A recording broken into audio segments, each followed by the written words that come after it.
Muka surat 20 yang ke-6, sifat wahdaniyah. Betul. Qala al-muallifu rahimahullahu ta'ala wa nafa'ana wa iyyakum bi ulumihi fid daraini amin ya rabbal alamin. Kata pengarang kitab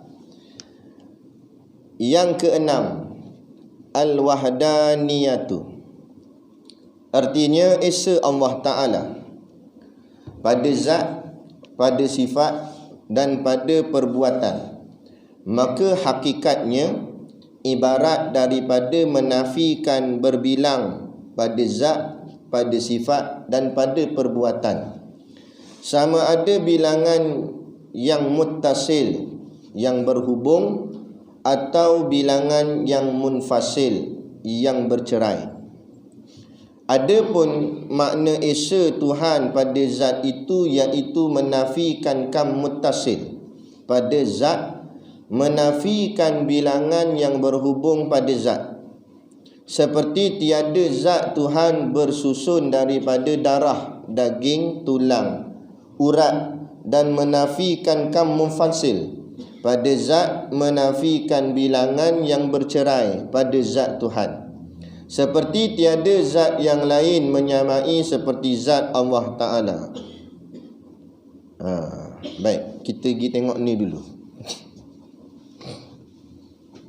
Jadi ini masih lagi di bahagian akidah, yakni sifat 20. Kita dah bicara dah sampai sifat yang kelima, wujud, qidam, baqa', mukhalafatuhu lil hawadis, qiyamuhu ta'ala binafsihi.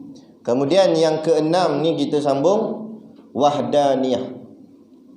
Perkataan wahdaniyah itu asal, kalau ikut asal kalimahnya adalah wahidun. Wahidun ni semua tahulah ngaji Arab kan. Makna wahidun satu. Jadi al-wahdaniyah itu nak mengatakan Tuhan tu satu. Tu. Cumanya kalau kita baca kitab-kitab lama, kebanyakan kitab dia tak tulis satu, tapi dia tulis esa. Kerana apa? Kerana kata ulama, perkataan satu tu takut menjadi waham. Maksud waham sini boleh mendatangkan kesalahfahaman. Kerana kalau kita kata satu, satu tu sendiri boleh dibahagi dua, betul tak? Satu bahagi dua maknanya setengah. Setengah campur setengah jadi satu. 0.5 campur 0.5 jadi satu. Jadi kalau kita kata Tuhan tu satu, takut-takut, bukan rosak akidah dah, tapi takut-takut orang duk faham Tuhan tu boleh dibahagi dua. Maknanya setengah-setengah. Maka dengan sebab itu para alim ulama jarang ataupun tidak menggunakan perkataan satu tu. Malah mereka kebanyakannya dalam kitab-kitab lama memakai perkataan esa. Kerana esa lebih menghampiri kepada tepat. Jadi esa tak boleh nak bagi-bagi dah. Tapi kalau untuk memahamkan, kata ulama, majazi akli, untuk kita nak mudahkan faham, maka bila ditanya orang apa tu esa, maka kita jawab satu. Jangan pula kita jawab esa tak. Anak murid tanya, Ustaz, esa tu apa dia? Esa. Ya dah nak esa tu macam mana? Nak esa. Siang kawan tu baru datang nak mengaji. Jadi bengong itu malah datang. Kan? Jadi jangan memayah-mayahkan dalam bab agama ni.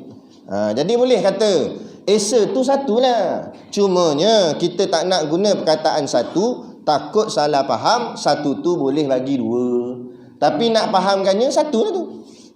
Cuma maknanya satu yang bukan macam kita faham, yakni satu yang tak boleh dibahagi-bahagi dah. Tu satu yang tunggal semata-mata. Itulah namanya esa. Adapun barang dunia ni walaupun satu masih lagi boleh dibahagi. Kan? Kereta kita satu, tapi kalau aksiden langgar pokok tiang elektrik tak terbelah dua. Boleh bagi lagi, boleh pecah. Adapun tak, Tuhan yang satu itu satu. Tak boleh dipecah-pecah, tak boleh dibahagi-bahagi. Itu maksud dia. Jadi itulah yang disebut sebagai al-wahdaniyah, Ertinya sini dia kata dalam kitab Esa Allah Ta'ala. Kemudian esa Allah tu dari segi apa pula? Maka ulama perhalusi lagi. Maka esa Allah Ta'ala itu pada zat, pada sifat dan pada perbuatan. Zat-zat maksudnya diri. Diri Allah Ta'ala tu, Allah Ta'ala ni ada dirinya. Cumanya kita tak boleh nak orang cakap apa, cuba membayang-bayangkan diri Allah. Itu bid'ah dalam agama, dalam tauhid. Ni baru betul bid'ah. Bukan tahlil bid'ah, bukan wirid pasmayang bid'ah. Ni membayang-bayangkan diri Tuhan, zat Tuhan, itu bid'ah yang diharamkan. Tak boleh. Kerana ia boleh membawa kepada kesesatan. Jadi dia faham Tuhan ni badan besar, gemuk. Itu yang jadi macam agama Buddha. Dia buat patung dewa, dia perut buncit. Kan? Itu yang jadi macam agama Hindu, buat kepala gajah, tangan banyak. Kita tanya, awak tangan banyak? Tuhan banyak kerja, dia kata. Sebab banyak kerja kena banyak tangan, dia kata. Tu. Jadi ini semua adalah bayangan-bayangan yang manusia buat. Adapun Tuhan tak boleh gitu. Jadi yang kita nak mengaji bukan zat Tuhan. Yang kita nak kena faham ataupun nak mengajikan ialah sifat Tuhan. Tujuan mengaji sifat supaya kenal bahawa Tuhan tu maha hebat. Bila nampak Tuhan tu hebat, baru nampak diri kita lemah. Bila nampak Tuhan tu kuat, baru nampak diri kita yang dhaif. Bila nampak Tuhan yang kaya, baru nampak diri kita yang fakir. Yang jadi manusia tak nampak dirinya fakir sebab dia tak nampak Tuhan tu kaya. Dia nampak dia kaya. Yang jadikan orang manusia sombong sebab apa? Sebab dia nampak dia yang hebat. Dia ada kuasa. Dia kata aku yang jatuhkan kerajaan dan aku juga yang boleh naikkan kerajaan. Mesti undi aku. Dia nak juga. Dah bagi jawatan, letak jawatan, lepas tu nak balik. Ni sebab dia nampak dia hebat. Dia nampak dia kuasa. Pula tak, lepas tu ada orang puji melambung dia. Setakat ni aku tak pernah tengok lagi orang sehebat dia. Macam Tun ni. Habis makin bongkak, sombong. Koi nak mati lagi koi sombong. Ni. Sebab apa? Jauh daripada rahmat Allah. Yang ni kerana apa? Tak kenal Tuhan. Kalau orang kenal Tuhan, tak ada tunduk. Tengok orang alim, alim-alim ulama, tunduk pada alim. Arab tu celah gigi, hadis celah gigi, ayat Quran sepah dalam kepala. Tak tunduk senyap, tak kata apa. Orang alim ulama, tok guru pondok tak cakap banyak, kita cakap lebih. Sebab apa? Sebab bila dia alim, dia lebih kenal Allah. Bila dia kenal Allah, dia tahu Allah yang paling hebat, maka dia paling lemah. Bila dia kenal. Sebab tu kata ulama, man arafa nafsahu faqad arafa rabbahu. Siapa yang kenal dirinya, maka dia kenal akan Tuhannya. Selagi kita tak kenal diri kita, selagi tu kita tak akan kenal Tuhan kita. Nak kenal Allah, kenal diri dulu. Kenal diri macam mana, Ustaz? Kenal diri bahawa kita ni lemah selemah-lemahnya, dhaif sedaif-daifnya. Dalam kitab Hidayatus Sibyan di bahagian belakang sekali, Syekh Hussein Nasir wasiatkan kepada para penuntut ilmu, suruh pegang pada 4 perkara. Dia kata, ketahuilah bahawa kamu itu hakikatnya lemah. Yang pertama. Yang kedua, hakikatnya kamu itu dhaif. Yang ketiga, hakikatnya kamu itu hina. Yang keempat saya tak ingat. Lupa dah. Tapi ada 4 perkara dia pesan. 3 ni pun cukup dah, power dah. Dan lemah. Memang kita lemah. Kita lemah dari segi ilmu. Kita mengaji, kita nak pandai. Adakah kita boleh jadi pandai? Tak, Allah yang tentukan. Berapa ramai mengaji tapi tak pandai juga. Kan?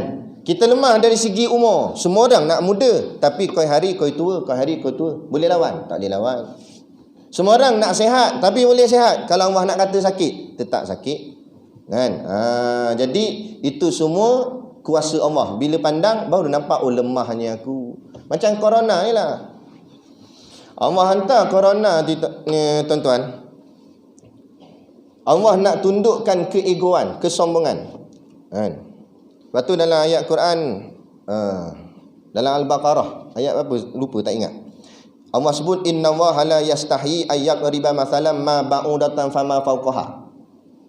Maknanya sesungguhnya Allah tak malu buat satu bentuk perbandingan atau perumpamaan seperti ba'udah, yakni nyamuk.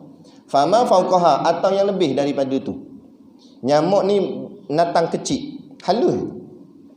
Allah kata aku tak malu buat perumpamaan macam nyamuk atau lebih daripada itu. Maknanya lebih kecil daripada nyamuk. Contoh corona ni. Nyamuk dan lagi nampak dengan mata. Tapi corona, mata kasar tak nampak. Kena tengok dengan mikroskop. Allah kata aku tak malu. Apa maksud Allah tak malu? Kamu manusia hebat-hebat buat teknologi, senjata nuklear, torpedo, buat kereta kebal besar-besar. Kamu bangga dengan besar-besar senjata yang kamu buat. Aku tak payah buat besar, aku buat kecil pun cukup dah. Ranak satu dunia. Aku bagi tenggelam habis satu dunia.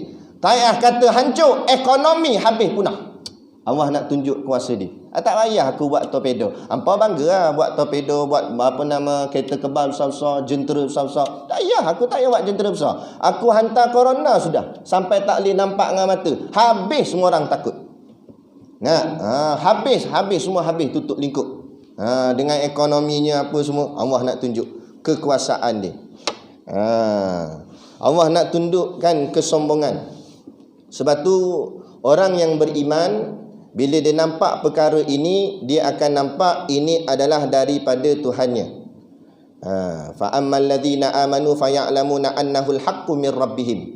Bila orang beriman tengok benda-benda macam ni, ujian-ujian ataupun musibah yang Allah timpakan ni, dia akan nampak ini haqqum mir rabbihim. Ini datang sebenarnya daripada Tuhanku, daripada Allah. Wa ammal ladzina kafaru fayaquluna madza aradallahu bihadza mathala. Adapun kalau orang-orang kafir bila ditimpa ujian-ujian seperti ini, maka mereka akan kata, kenapalah Tuhan buat macam ni? Kenapalah jadi macam ni? Dia akan pertikai. Orang beriman tak pertikai. Dia nampak ini daripada Allah. Bila daripada Allah, dalam hatinya ada husnuzon, sangka baik dengan Tuhan. Walaupun pada zahirnya itu penyakit, walaupun pada zahirnya itu wabak, tapi dia nampak kebaikan di sebalik wabak. Dia nampak kenikmatan di sebalik penyakit. Macam ni lah, batu kurau ni lah. Batu kurau musim durian nak habis dah tak? Habis dah. Macam durian tuan-tuan. Durian ni luarnya duri, tapi dalamnya isi manis. Siapa sangka buah yang berduri di luar, tapi dalam isi manis. Begitu juga siapa sangka penyakit yang berbahaya, tapi dalamnya ada nikmat. Melainkan orang yang beriman yang akan nampak dalam bahayanya COVID, tapi dalam tu ada nikmat. Orang kafir tak. Sebab tu kalau kita tak nampak kenikmatan itu, takut-takut hati kita duduk tang mana? Islam ke munafik? Takut jadi situ. Na'udzubillah lah, minta jauh lah. Tapi biar kita nampak ini adalah nikmat Allah. Nikmat macam mana nikmat? Bila datang COVID ni, habis tutup segala pusat-pusat judi. Pusat-pusat maksiat tutup. Itu satu nikmat. Dah nak tunggu bila? Berkali-kali pilihan daya lantik kerajaan nak suruh tutup kilang arak, nak suruh tutup pusat judi. Tutup? Tak tutup. Allah hantar COVID, tutup. Nampak? Itu kuasa Allah. Allah nak tunjuk kerajaan aku. Lepas tu kita baca pasmayang untuk imam, lahul mulku wa lahul hamdu. Kita kata, baginya lah segala kerajaan dan baginya lah segala pujian. Kalau Allah perintah, habis semua. Tak boleh nak kata apa. Kerajaan sehebat mana pun, Amerika sekalipun lingkup. Donald Trump dipanggil imam mana dah kat Amerika tu lah. Imam belah dia lah, imam tempat sana tu, kat US tu. Disuruh imam tu bacakan ayat Quran dekat kepala dia.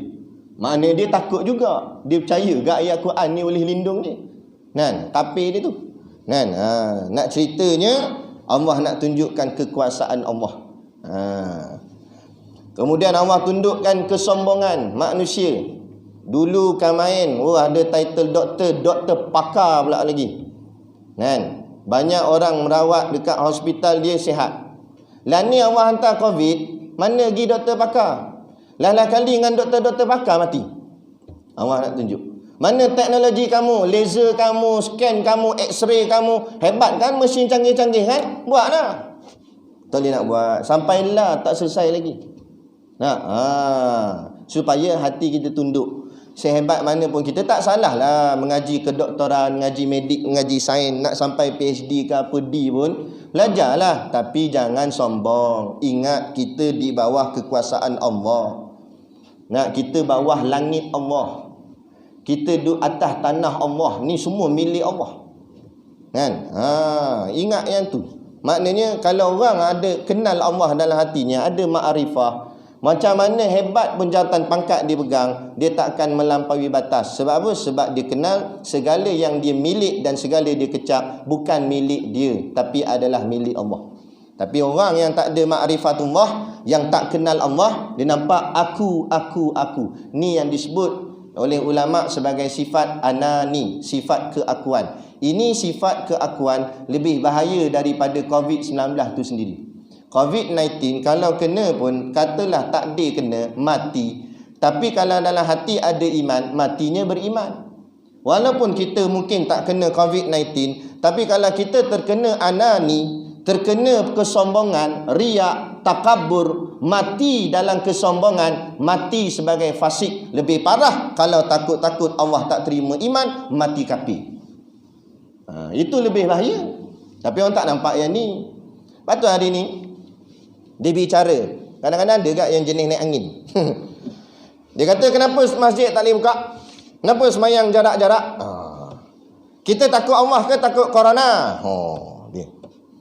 Kan kita takut Allah, apa pula nak takut dengan corona? Dia cakap lebih. Tengok muka dia tak nampak pun dekat masjid, tapi cakap lebih. Ni ada jenis penyakit manusia macam ni pun ada tak?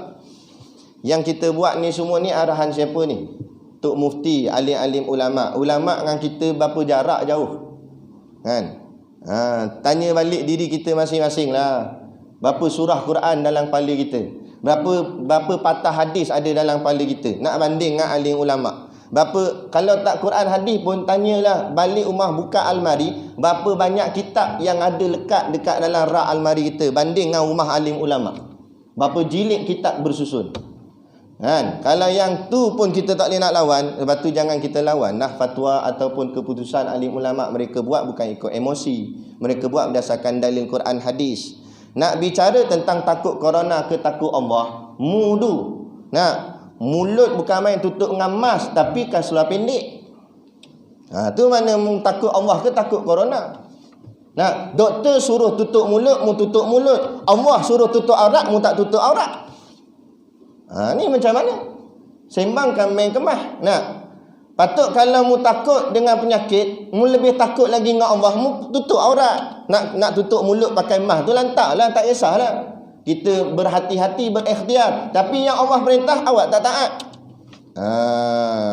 Jadi yang sebenarnya nak mengenal Allah itu, seperti mana yang kita mengaji dalam kitab kita ni lah. Jadi esa Allah Ta'ala itu pada zat, pada sifat dan pada perbuatan. Maka hakikatnya ibarat daripada menafikan berbilang-bilang pada zat dan pada sifat dan pada perbuatan, sama ada bilangan yang muttasil yang berhubung atau bilangan yang munfasil yang bercerai. Maksudnya sini yang dikatakan esa Allah Ta'ala pada zat, sifat dan perbuatan itu, iaitu kita menafikan dalam bentuk berbilang-bilang. Maknanya zat Allah tidak berbilang-bilang, sifat Allah tak berbilang-bilang, perbuatan Allah juga tidak berbilang-bilang. Maksud berbilang-bilang ni ada nombor lah. Maknanya zat Allah bukan 2, 3, 4, sifat Allah bukan 2, 3, 4, perbuatan Allah bukan 2, 3, 4. Dia gitu. Sama ada berbilang itu dalam bentuk muttasil, maksud muttasil dia berhubung, ataupun dalam bentuk munfasil, maksud munfasil iaitu bercerai, tidak berhubung. Macam mana kita tengok apa kata Syekh. Adapun makna esa Tuhan pada zat itu, iaitu menafikan kam muttasil. Kam ni maksudnya beberapa. Jadi menafikan bahawa Allah Ta'ala itu beberapa yang muttasil pada zat, menafikan bilangan yang berhubung pada zat. Artinya seperti tiada zat Tuhan bersusun daripada darah, daging, tulang, urat. Maksudnya diri Allah Ta'ala itu bukan bersusun daripada daging, tulang, urat, darah. ataupun apa-apa saja yang jenis bersusun-susun. Bukanlah zat Tuhan tu ada kepala, sambung ke badan, sambung ke tangan, sambung ke kaki. Tak ada. Kan? Kerana kalau kita faham begitu, maknanya boleh bercerai tanggal zat Tuhan tu. Sebab apa? Zat makhluk begitu. Diri kita makhluk ni bersusun dengan darahnya, dengan tulangnya, dengan dagingnya, dengan kepala, badan, tangan, kaki. Jadi kalau makhluk zatnya begitu, maka laisa kamislihi syai' ataupun mukhalafatuhu lil hawadis. Allah dengan makhluk itu tidak sama. Bila makhluk zatnya berhubung-hubung begitu, maka zat Allah tidak begitu. Kena pegang gitu. Tak kisahlah. Walaupun kita jumpa ayat-ayat, sebab tu hati-hati dalam kita baca Quran ataupun hadis sekalipun, atau baca kitab-kitab agama, berhati-hati. Sebab tu pentingnya dengan berguru. Bukan salah terus kalau kita baca sendiri tak salah, tapi kalau tersalah, tu yang jadi rosak.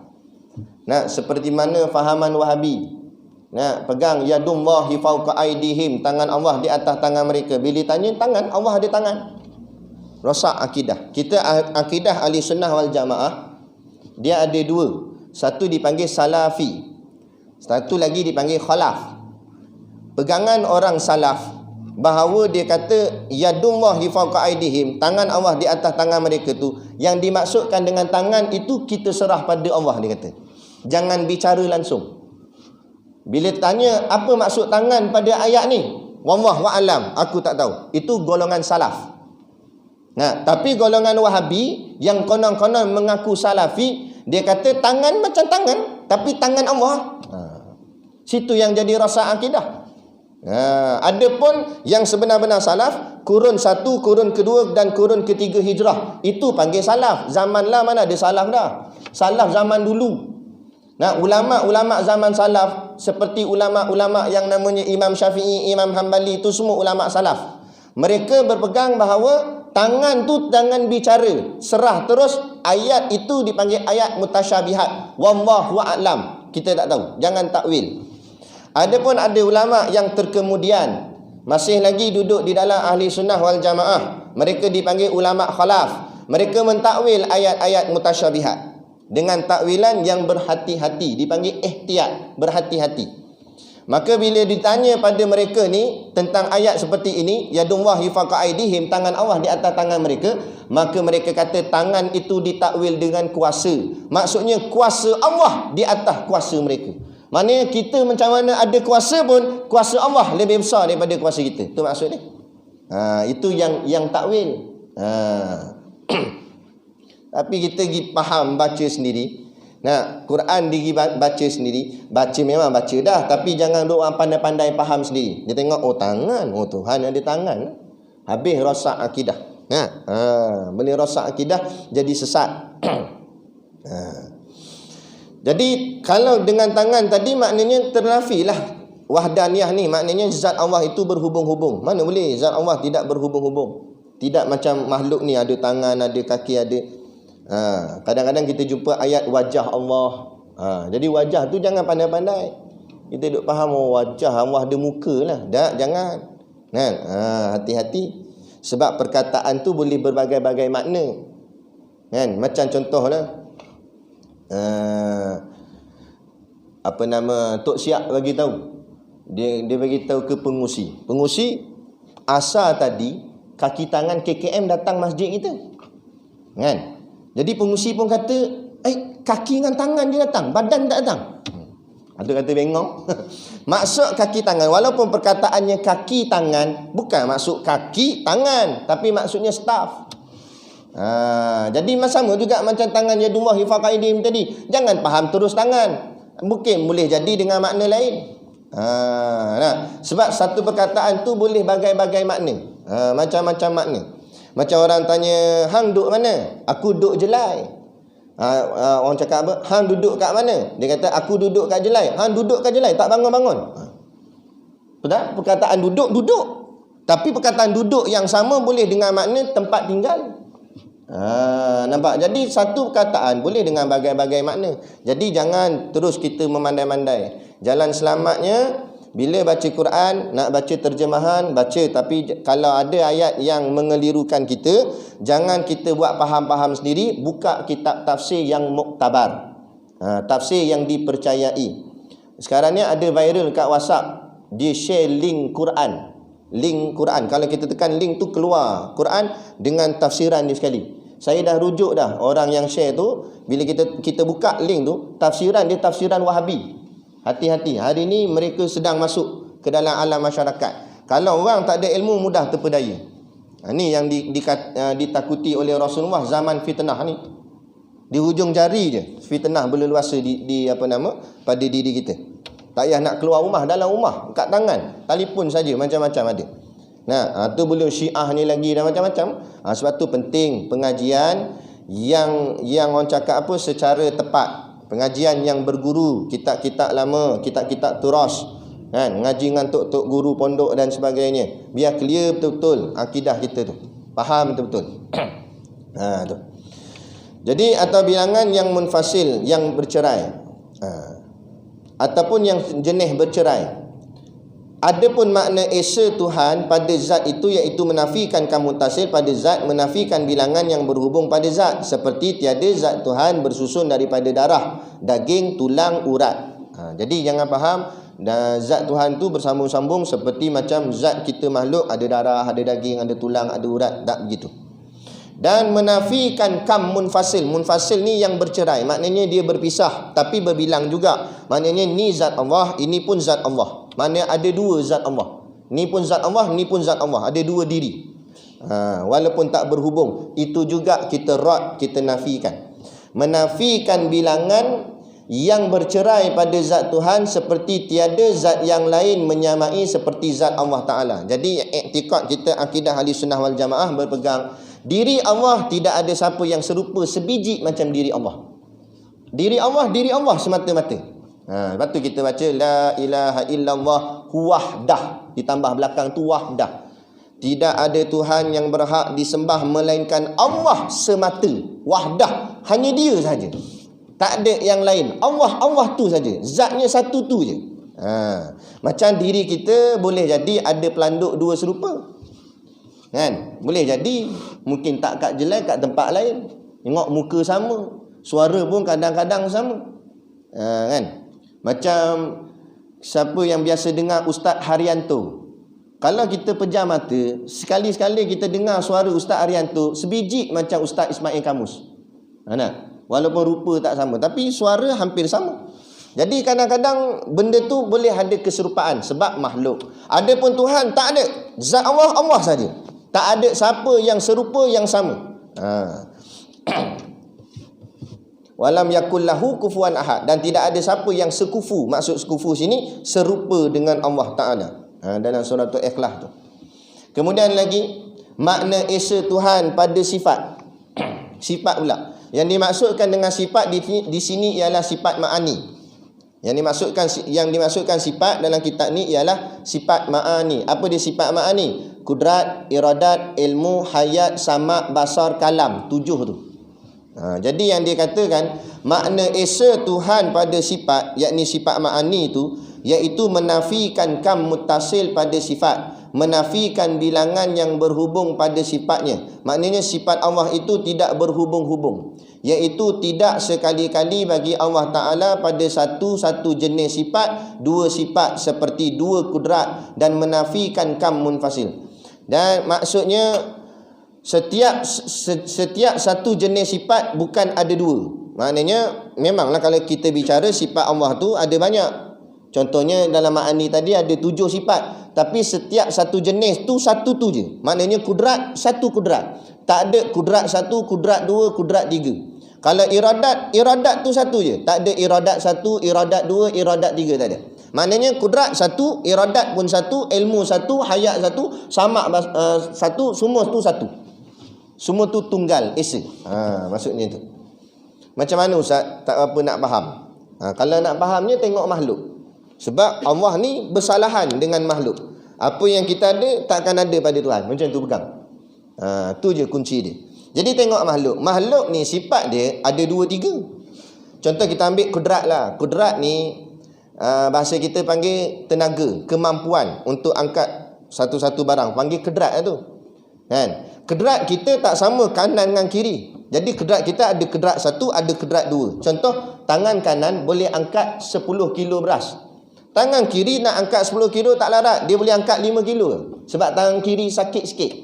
Nah, jadi kedrat satu dia 10 kilo, kedrat dua dia 5 kilo. Kalau gabung dua-dua tangan baru boleh angkat 15 kilo.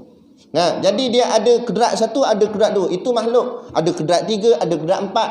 Contoh, ada kereta terlajak macam mana, tayar masuk dalam longkang. Nak panggil towing lambat pula, mahal pula tu. Jadi pakat ramai-ramailah jemaah masjid tolong angkat. Seorang tak boleh angkat. Panggil orang kedua, tak boleh angkat lagi. Panggil tiga, tak boleh angkat lagi. Sampai yang ke-8 terangkat sikit tapi tak lepas. Sampai 10, ngam, pak, angkat boleh. Sebab apa? Sebab ada 10 kedrat tenaga yang digunakan untuk mengangkat kereta. Ada pun Allah kedratnya satu. Kenapa Allah tak berbilang-bilang kedrat? Kerana satu kedrat Allah tu cukup untuk buat apa saja atas makhluknya. Allah tak perlukan kedrat yang kedua atau ketiga. Dalam arti kata lain, Allah tak perlukan bantuan yang lain. Kedrat kita lemah. Bila lemah memerlukan kedrat yang lain. Allah kedratnya satu tu cukup untuk buat apa saja. Nak hantar tsunami, nak hantar gempa bumi, nak buat macam mana pun tak ada masalah bagi Allah. Sekarang ni kecoh dengan bunyi-bunyian yang tak tahu datang daripada mana. Setengah pandangan sains kata pelat-pelat tanah di dalam bumi ni bergesel. Kerana dalam bumi ni dah semakin tak stabil. Kerana kiamat dah nak dekat dah. Tanah ni akan berhembus. Lava-lava gunung berapi dalam bumi akan terkeluar habis. Bumi ni akan pecah. Jadi sebelum tu semua berlaku, tanah ni dah mula bergerak-gerak. Bila dia bergesel tu yang kadang-kadang menghasilkan bunyi. Bunyi yang kita kadang mana datang bunyi? Dekat luar-luar negara dah banyak dah kecoh. Nak datang bunyi apa, dia kata ni tiupan sangkakala. Kalau tiup sangkakala habis dah mu. Tu bukan tiupan sangkakala lagi. Tapi Allah nak memberi amaran. Kalau kita tak sedar lagi, tuan-tuan tak tahulah. Tuan-tuan tak perasan ke? Saya duk perasan gitu. Hari kita makin lama makin cepat. Dan bukan cepat tu sikit, cepat sungguh. Saya baru je rasa tadi, subuh tadi ada di pondok buat kuliah apa semua. Ni dah maghrib. Ni nak esok pula subuh. Ni pam cakap-cakap dah pukul 9. Kena berhenti dah. Lepas isyak tak boleh dah, kena berhenti. Kan? Berhenti habis mayang isyak, balik tidur. Esok subuh pula. Lepas tu ulang benda sama, sejak. Sampai satu hari nanti kita akan rasa pas subuh suruh pasal maghrib, laju semayang. Baru dia habis semayang subuh, nak semayang subuh. Pas habis semayang subuh, terus nak semayang asar. Masa makin lama makin cepat. Kan? Jadi kalau masa makin lama makin cepat, tapi ibadat kita koi lama koi rendah, takut-takut nak ke mana kita. Jadi bila tahu dah masa tu makin cepat, kita kena isikan masa yang cepat berlalu tu dengan segala amal ibadat yang semampu kita boleh. Walaupun sehingga kan, kalau kita tak mampu nak semayang sunat banyak-banyak, baca Quran banyak-banyak, tapi kalau kita buat kerja dunia pun, biarlah kerja dunia tu untuk agama. Moga-moga jadi ibadat. Boleh pahala juga. Kan? Sebab yelah takkan kita nak semayang sunat aja atau nak baca Quran saja, mesti kita nak buat apa-apa kait sawit ke apa benda buat kerja. Ya, boleh, tak ada masalah. Tapi niatkan lillahi ta'ala kerana Allah. Dapat untung sikit bagi ke masjid. Biar jadi ibadat. Bila jadi ibadat tak rugilah. Walaupun masa berjalan dengan laju, jadi ibadat gak dalam kehidupan kita. Dunia nak kiamat dah ni. Isyak aku apa? 8.50 boleh gilah. Sikit lagi. Makna esa Tuhan pada sifat iaitu menafikan mutasil pada sifat, menafikan bilangan berhubung pada sifatnya, iaitu tidak sekali-kali bagi Allah Ta'ala pada satu jenis sifat, dua sifat seperti dua kudrat, seperti itu tak ada.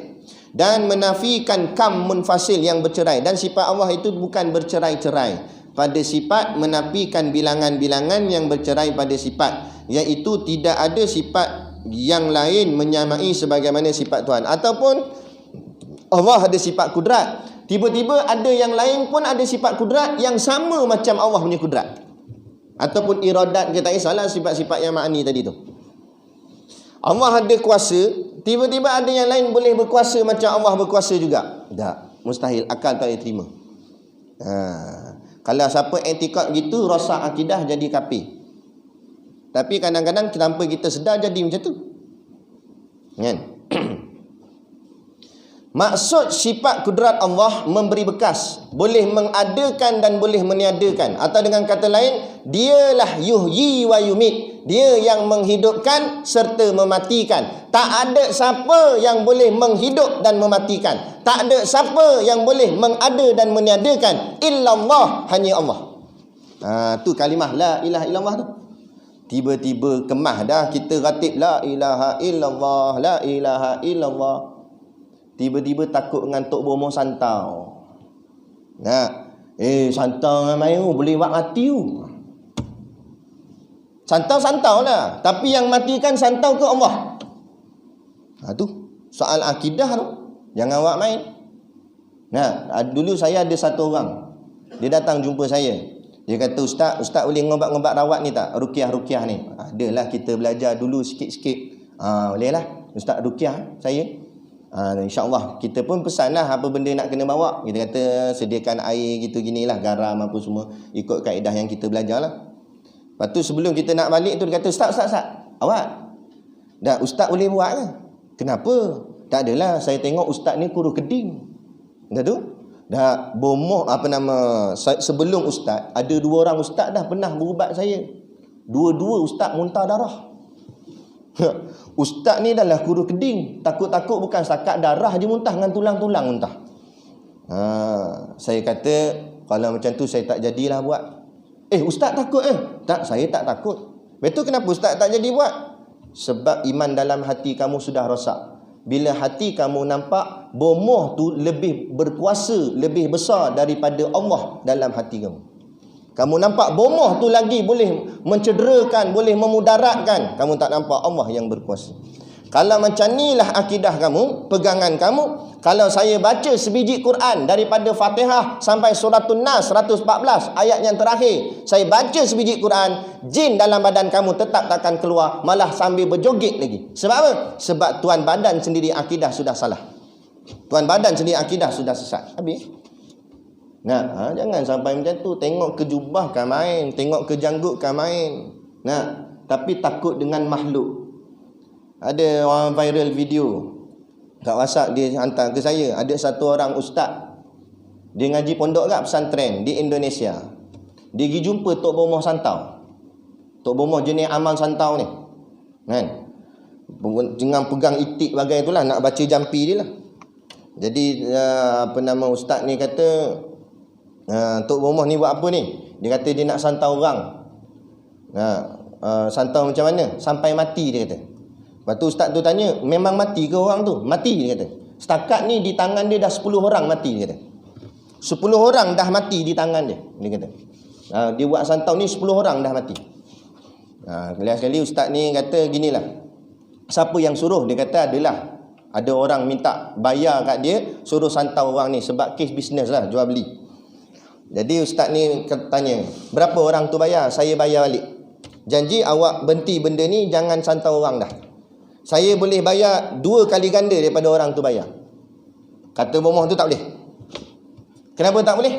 Sebab pantang larang saya mengaji dengan guru saya. Dia kata, yang bomoh ni lah. Dia kata dalam setahun mesti mati 3 orang. Kalau dalam setahun tu tak cukup 3 orang, dia mati. Tok bomoh tu mati. Jadi dia kata, awak nak bayar, bayarlah. Duit awak saya ambil, tapi saya tetap buat. Kerana kalau saya tak buat, nanti saya yang mati, dia kata. Dia punya pantang larang. Sekali ustaz tu kata, yang matikan kamu kan Allah, bukan santau. Tok Bomoh kata, dah, aku tak peduli. Ini amalan aku, ini kepercayaanku. Dia kata, aku tetap akan buat. Kan? Kata ustaz tu tak boleh. Ni saya bayar ni, triple pun tak apa. Saya bayar 3 kali ganda. Dah, dia kata, saya tetap akan buat. Melainkan ustaz bagi nyawa ustaz untuk jadi taruhan. Dan sekali ustaz dia kata, okey baik, saya bagi nyawa saya. Awak ubah santau awak tu daripada orang tu ke saya. Kan? Kalau awak takut awak yang mati, santau saya, dia kata. Okey tak apa, dia buat Mula dia pun baca-baca mentera. Baca, dia ada itik sebelah tu. Dia kata tu bukan itik, tu jin dia. Tapi dalam video tu nampak itik lah. Lepas tu dia tolak itik dia tu ke depan, tercampak ustaz tu belakang, gum jatuh. Tercampak, ustaz tu selawat, masuk jurus baca ayat Quran. Baca ustaz tu tepuk atas lantai tu, tercampak rumah tu, meniarap tu, menggeletar, tolong. Nah, ustaz tu tanya, kamu nak minta tolong siapa? Siapa yang boleh tolong kamu kalau bukan Allah? Waktu ustaz tu baca ayat-ayat Quran, dia kata yang hidup dan yang mematikan Allah, bukan jin, bukan saka, bukan santau, bukan apa sekalipun. Allah yang menghidupkan, Allah yang mematikan. Ini soal keimanan. Tapi bila iman tak ada, tu yang takut itu, takut ini, takut itu, takut ini.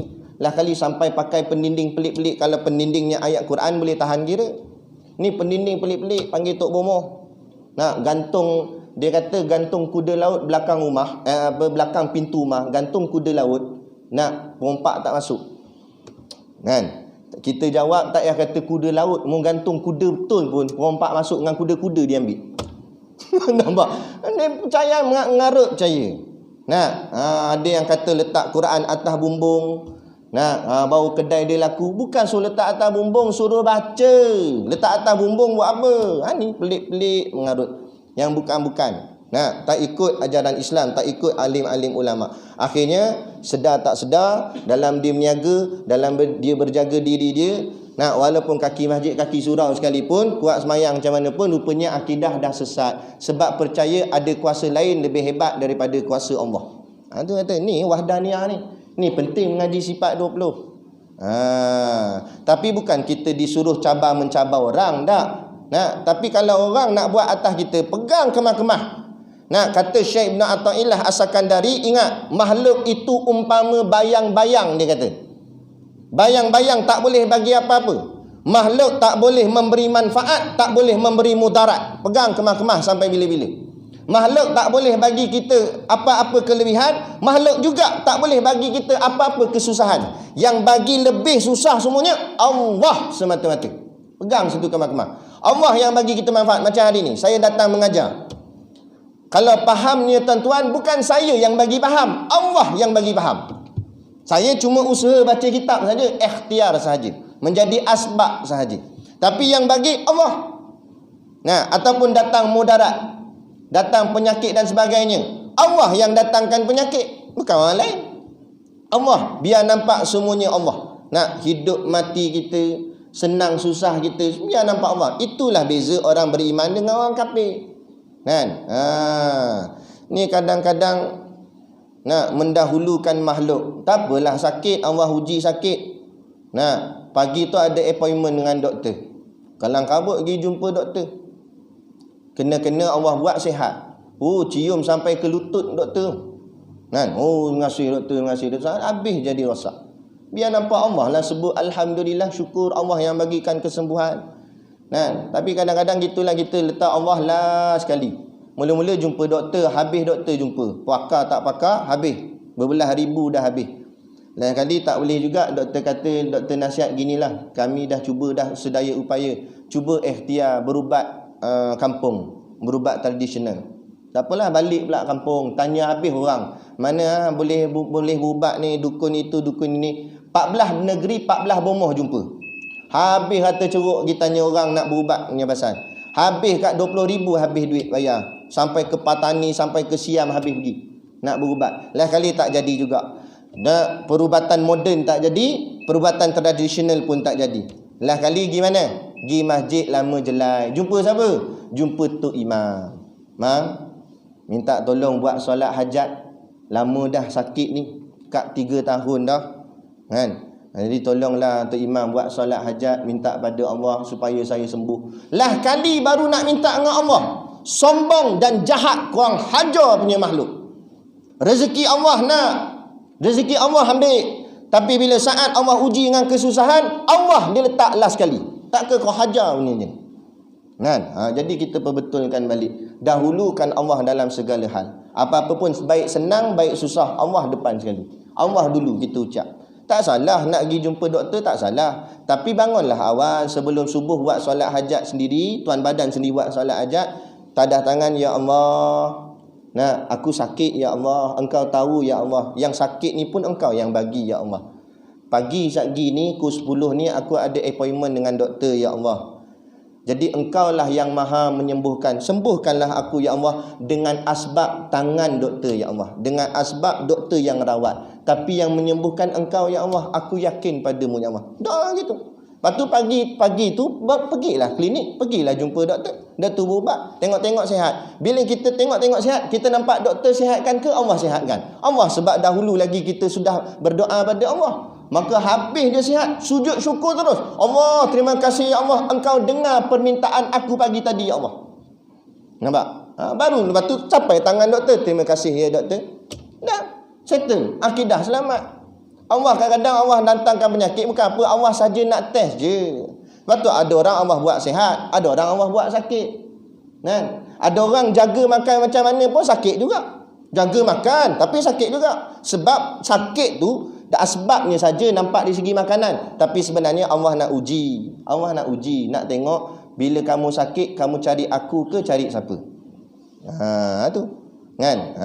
Kadang-kadang begitu. Jadi ini semua adalah soal tauhid akidah. Sebab tu kita mengaji sifat 20. Tujuan dia nak bulatkan hati kita biar nampak satu saja dalam hati kita, Allah segala-galanya. Tu yang Tok Ratib Tok Imam baca tahlil la ilaha illallah hampir kat 100 kali. Kerana biar etikad kita kemah, tak ada Tuhan yang menyembuhkan melainkan Allah, tak ada yang memberikan nikmat melainkan Allah, tak ada yang bagi senang melainkan Allah. Semuanya Allah, Allah, Allah bulat dalam hati ni. Bila Allah sebulat-bulatnya dalam hati, tak ada apa yang dia takut, tak ada apa yang dia risau, kerana dia tahu dia ada di dalam genggaman Allah. Seperti baby walaupun dilambung oleh ayahnya, tetap dia gembira kerana dia yakin ayahnya akan sambut apabila ayahnya membaling dia. Kan baby kan? Kita tada gitu. Nah, dia nangis ke gelak? Gelak. Sebab apa dia gelak? Kan kena baling. Sebab dia yakin ayah dia akan sambut balik. Begitu juga orang beriman, walaupun diberi sakit, dia tetap yakin Allah juga yang akan sambut dia balik. Nah, Allah yang bagi dia susah, Allah juga yang bagi dia senang. Dia tak perlu risau, tak takut apa Nah, tapi bila tak nampak Allah, mula pening balik, mula risau sana sini. Aduh. Nah, jadi ini soal akidah. Jadi yang pentingnya mengubat rohani, kan? Maka terubatlah jasad, insya-Allah. Jadi sekadar tu dulu pada malam ini, dan kita berhenti, kita akan sambung nanti esa Tuhan pada perbuatan, kat perbuatan pula. Jadi kita dah bicara zat dan sifat, perbuatan saja belum lagi.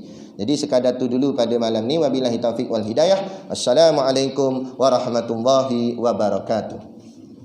A'udzu billahi minasyaitonir rajim. Bismillahirrahmanirrahim. Alhamdulillahirabbil alamin wassalatu wassalamu ala asyrafil anbiya'i wal mursalin sayyidina Muhammad wa ala alihi wa sahbihi ajmain. Allahumma taqabbal minna salatana wa du'aana innaka antas samiul alim wa tub alaina innaka antat tawwabur rahim. Allahumma ja'al dinana dinan nabiyyi Muhammadin sallallahu alaihi wasallam wa islamana islamal muslimin wa imanana imanal mu'minin wa salatana salatal khashiin wa a'malana a'malas salihin wa niyyatana niyyatal mukhlisin wa dhunubana ya Allah dhunubal mustaghfirin wa hayatana hayatal ulama wa mautana bimautis syuhada wa adkhilnal jannata ma'al anbiya'i alaihimus salatu wassalam. Rabbana atina fid dunya hasanah wa fil akhirati hasanah wa qina azaban nar wa qina azaban nar wa qina azaban nar. Wa sallallahu ala khairi khalqihi sayyidina Muhammad wa ala alihi wa sahbihi wa sallam. Subhana rabbika rabbil izzati amma yasifun. Salamun alal mursalin walhamdulillahi rabbil alamin.